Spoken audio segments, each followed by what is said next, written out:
When Tom flew his drone into the sky, he had no idea it would reveal something no one would have believed if his drone hadn't captured it. Tom had just seen the strangest thing ever. He had been piloting his drone and capturing every inch of the wild landscape below when he saw it. At first, everything looked normal. There was rolling grass, scattered trees, and the dark shapes of bison across the land. But then something strange appeared on the screen. The bison weren't moving. Hundreds of them stood frozen in a perfect circle, and their heads all turned toward the center. They weren't grazing. They weren't even blinking. If Tom's drone hadn't captured what happened next, no one would have believed it. Tom Archer had woken up very early that morning, not knowing this was what he was going to find. Before the sun was even up, he had already opened his eyes.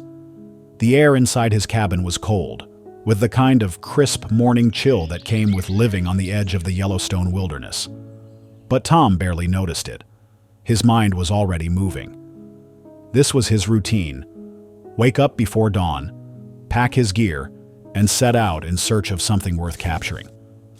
Photography had always been his passion, but these days it was more than that. It was his escape. Ever since he lost his wife Claire, the world had felt quieter and emptier. His wife had been his anchor and his reason to come home. But now, home didn't feel like home anymore. So he sought solace in the wild. In the unpredictable beauty of nature, the fleeting moments reminded him life still existed beyond his grief. He also liked the quiet of being alone without needing anyone. Tom stepped outside when the sun was still just coming up and powered on his drone. Like he did almost every morning, he sent it soaring into the sky. The screen lit up, revealing the vast stretch of Yellowstone beneath him. It was peaceful and untouched. But it was when the drone moved farther that the bison caught his eye. At first, they looked like a dark patch against the golden grass, but as he adjusted the camera, his breath caught in his throat. He could see it was a herd of bison, hundreds of them. But that wasn't unusual. It was the way they were standing that was. They weren't moving, grazing, or even shifting. They were just standing in a perfect circle. Every single one of them faced inward. Their heads were low and their massive bodies were motionless. It was unnatural. Tom had been in the wild long enough to know that animals didn't do this. Herds were chaotic and constantly in motion. Their movements were dictated by an unspoken rhythm of survival. But this was something else entirely. Tom zoomed in with his drone. There was something in the center of the circle, but the bison were packed so tightly he couldn't make it out. His pulse began to quicken. He had filmed wolves stalking prey, bears fishing in rivers, and even the rare sight of a mountain lion in the early hours of dawn. But never something like this. A strange feeling settled in his gut. He had always believed that nature had an order and a pattern, but what he was looking at defied all of it. His instinct immediately took over. He saved the footage immediately, and without hesitation, he grabbed his phone and began scrolling through his contacts. His mind went straight to a familiar name: Lisa Monroe. She was the head park ranger of Yellowstone and his old ex-girlfriend. It had been a long time since he had spoken with her, even though he had been in the park for over a year. After his wife's death, Lisa had tried to be there for him, but grief had a way of pushing people away, and he had let it. Now he barely spoke to anyone unless it was necessary. But this was necessary. Tom quickly hit the call button. The phone rang once, then twice. He wasn't even sure if she would pick up, but then her voice came through. Lisa sounded groggy, but she was alert. He told her about the footage and the weird behavior of the bison. He explained the way they stood frozen, like something unseen had them in its grip. Lisa didn't say much at first. Then, after a pause, she told him to send the footage over. He could sense the shift in her tone that something was wrong. Tom ended the call and exhaled. Before sending the drone feed to her, he watched it again. The bison still hadn't moved. It was almost as if they were waiting for what? He had no idea. Lisa Monroe was at her ranger station when Tom called. She had a busy weekend out of town and she barely had time for coffee that morning before her colleague Mark started talking about the tremors again. He had been going on about them for days and refused to let her be. According to his research, there were small shakes beneath the earth and strange energy spikes in his readings. As far as Mark was concerned, these things were unusual. But Lisa had spent years in Yellowstone, and she knew the land breathed like a living thing. Geothermal shifts were common here. She had told Mark as much, but he was persistent. "These aren't normal," he kept saying with his tablet in hand. "The readings don't match anything we've recorded before." Lisa could not help but sigh. Mark was a young ranger who was barely a year out of college. As a result, his head was full of scientific theories. She liked that about him, as it reminded her of herself when she first started as a ranger. But the wild had a way of humbling people. If you panicked at every little thing, you wouldn't last. Still, something about his insistence had stuck with her. That was why, when her phone buzzed and she saw Tom Archer's name, she felt a strange twist in her stomach. It had been ages since Tom had last called her. Their history was long and complicated, stretching back before he even met his ex-wife, Claire. They had been young, passionate, and reckless once. She had loved him deeply, but Tom had always been restless and kept chasing the next great shot or the next adventure. Eventually, she realized she couldn't be the thing that held him still. They had gone their separate ways, and a few years later, he had met Claire. Lisa hadn't been bitter about it. She had found her own path and became one of the lead rangers at Yellowstone. It was a life she had chosen, one that gave her purpose. But when Claire died, she had tried to be there for Tom. When he moved to the cabin in the woods, she had reached out, checked in, and even visited a few times. But each time, Tom let his grief push her away. So, eventually, she stopped trying. Now, seeing his name on her phone screen made her hesitate before she answered. Tom's voice was urgent as he described what he had seen. As she listened, Lisa felt her pulse quicken. She had worked in Yellowstone long enough to know animal behavior, and bison did not do this. Herds standing perfectly still in a circle was definitely unnatural. She immediately told Tom to send the footage over. The moment she opened it, a chill ran down her spine. Just like Tom said, the bison stood in a circle like statues, as if something unseen held them in place. She had seen strange things in nature before, but this was different. Her mind immediately connected it to Mark's warnings. Could it be related? She quickly reached for her radio and told Mark that she needed him to check those readings again. She instructed him to compare them with any seismic shifts in the last 24 hours and to look for anomalies. Mark was surprised by her sudden interest and couldn't help but ask if something had happened. Lisa looked at the footage again. The bison remained frozen, and their bodies formed a strange circle on the landscape. "Just do it," she said. She then turned to Philip, her rookie trainee. Philip was barely 2 months into the job, and while he was eager, he was deeply inexperienced. She could see the curiosity on his face, but she didn't have time to explain. "Grab your gear," she said. "We're heading out." As they drove toward the location Tom had marked, Lisa couldn't shake the feeling that something was very, very wrong. She had spent years learning the rhythms of this land, and she knew when something was off. And right now, everything was off. Tom was waiting at the scene when Lisa and Philip arrived. His drone was still hovering overhead, circling the valley where the herd of bison remained unnaturally still. Lisa's eyes were already fixed on the animals below as she approached him. Something about the silence made her uncomfortable. Then she saw it. Something was glowing in the middle of the formation. It shifted like liquid light, bending and twisting in ways that made her curious. It wasn't water, and it wasn't heat distortion. It was like a rock, but it moved with an unnatural rhythm. Even from this distance, Lisa felt a strange pull toward it. Philip stepped closer, craning his neck to get a better look. It was almost as if he wanted to rush down there to see what was going on. But Lisa was faster. She reached out and grabbed his arm before he could take another step. She didn't know what that glow was, but instinct told her to stay back. They couldn't afford to take risks. Whatever was happening wasn't natural, and they needed help from experts who could make sense of it. Without wasting another second, Lisa reached for her radio and called Mark again. This time, she instructed him to get in touch with the scientist who specialized in geological and geographical anomalies. By now, Mark was very curious, and he asked her what was wrong. Now that Lisa had seen the strange happening up close, she was able to explain better. She told him she was quite sure that something was wrong, but she needed scientific backup to figure out what exactly was wrong. Lisa was still waiting for a response when movement on the far ridge caught her attention. A group of tourists had arrived and their brightly colored jackets stood out against the dull landscape. She could see their cameras dangling from their necks, and a few had already started pointing excitedly toward the bison.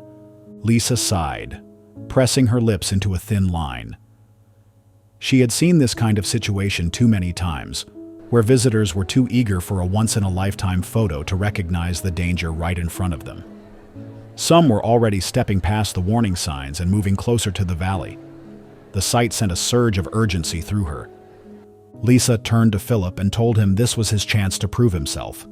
She needed him to stop the tourists before they got too close. Philip's eyes widened. He looked unsure for a moment, but then he nodded. He straightened his back, took a deep breath, and started toward the group. As he jogged down the hill, he was met with the excited chatter of tourists. Cameras clicked, and voices rose as they marveled at the stillness of the bison. But Philip's concern grew. These tourists were unaware of the danger they were walking into. A single male bison weighed over 1,700 pounds, enough to crush a human.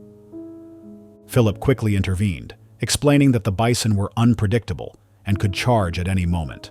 Despite his warnings, some tourists were skeptical, thinking the bison were harmless. One even scoffed, saying they had seen plenty of bison before without incident. Philip realized he needed a different approach. Instead of warning them, he offered a better alternative, a rocky outcrop with a perfect view of the herd. From there, they could capture stunning photos without risking a close encounter. The tourists hesitated, then began to move towards the overlook, eager for the perfect shot. Philip followed, ensuring they kept a safe distance. He let out a slow breath, relieved that his plan had worked. The tourists were safe, and the bison remained undisturbed. Above them, the bison remained frozen, looking at the strange glow in their center.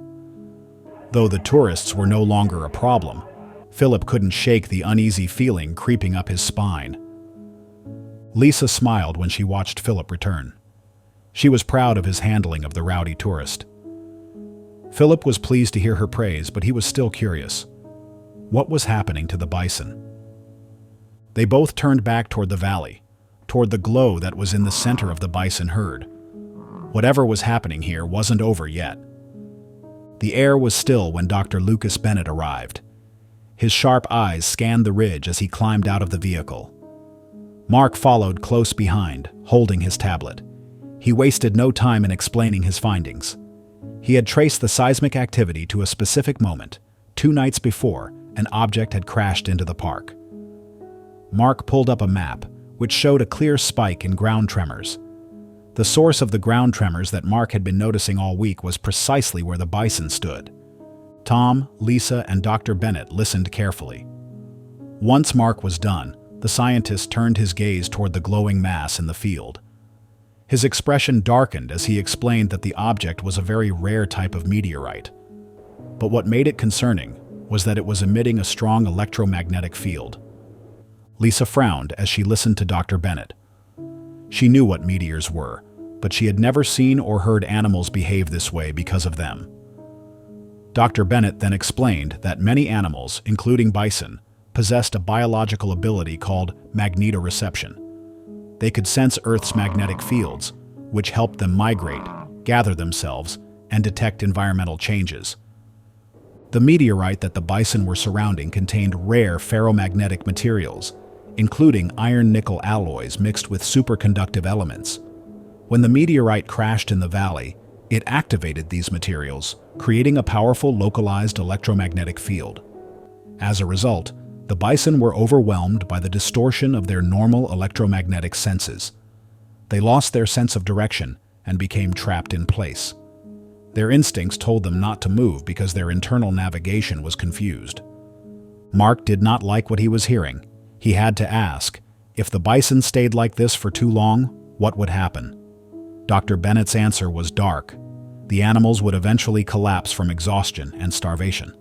But there was something even worse. If anything startled them before they could recover, they might panic all at once and create a deadly stampede. Tom felt a chill run through him. If he hadn't sent his drone up that morning, no one would have discovered the phenomenon until it was too late. Lisa turned to Dr. Bennett and asked if the meteorite was dangerous to humans. But the scientist did not have a clear answer for that.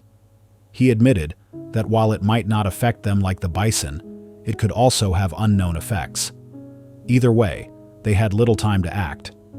Now that they knew what was going on, Dr. Bennett and Mark wasted no time setting up equipment. They had brought specialized tools designed to measure and disrupt electromagnetic interference. Using a portable field generator, they planned to create a counteracting pulse that would neutralize the meteorite's effect. Lisa and Philip, meanwhile, had an even trickier job. They had to guide the bison away from the site without triggering a stampede. The issue was that these animals were massive, powerful, and unpredictable. If they moved too fast, panic could spread through the herd. But if they moved too slowly, the field might hold them in place much longer than their bodies could handle. Philip followed Lisa's lead as they positioned themselves at different points near the herd. They began making low, rhythmic sounds, not enough to alarm the bison, but enough to stir them from their trance. At first, nothing happened. Then, one by one, the animals began to blink as if waking from a deep sleep. Tom could see that the meteorite's influence was weakening as Dr. Bennett adjusted the equipment to amplify the disruption field. As the sound of the pulse filled the air, the bison suddenly began to move. At first, only a few shifted their weight. Then, like a ripple spreading across a pond, the entire herd began to break free from their invisible chains. Lisa felt the tension in her chest ease as the bison turned and began moving away from the site. They were sluggish at first, as their bodies were still adjusting. But soon they were back to their normal pace, wandering away as if nothing had happened. The spell had been broken. As the effects of the meteorite were now weakened, Dr. Bennett safely removed it for further study. As the equipment powered down, the meteorite's glow faded into a dull, metallic sheen. Whatever energy had been inside was now dormant. As the sun set, Lisa stood beside Tom, watching the herd disappear into the distance. She told him his drone had saved lives that day, not just the bison, but the people who could have been caught in a disaster. But Tom didn't answer right away. For the first time in years, he didn't just feel like an observer of nature. He felt like a part of it, like a protector, rather than just a documenter. Later that night, Tom reviewed his footage in his cabin. He watched the strange stillness of the bison, the glow of the meteorite, and the moment everything changed. The footage made him realize something. Sometimes the world revealed mysteries no one else would believe unless someone had the eye to see them. If his drone hadn't captured this, even he wouldn't have believed it.